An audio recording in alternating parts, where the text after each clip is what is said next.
2021台湾海洋文化影展伫今仔日开播啊！到11月底，总共会伫10个县市巡回放送40出甲海洋有关系的电影，希望互民众更加了解到咱的海洋。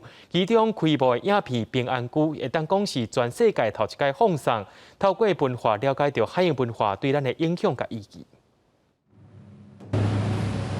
这只海龟飞向大海，一波海影拍过来就随后降去。这是台湾海洋文化影展开幕片《平安居》的影像。公司导演郭金元记录国内平湖房安、红头树、小琉球加各国马来西亚、日本总共5个海龟生态丰富的所在。除了生态，嘛记录人甲海龟为过去到现在互动的改变。早期的迄个民间信仰吼，有真侪人会去拜迄个海龟啊，甲海龟祈求会当赐予迄个平安啊，带来财富。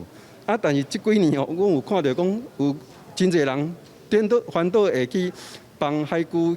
祈求吼，会当为海龟保育，啊，搁想来会当希望海龟会当平安倒转去。吼，这几十年来吼，已经有一个价值的反转，啊，所以讲这故事就是要讲这真珍贵的迄个部分啊。文化部主办的2021台湾海洋文化影展9月初1开幕，这是台湾头一摆以海洋文化做主题的影展。文化部长李英德讲，相信透过影像，会使互大家对海洋的认识更加深入。过去啊，就是封闭的。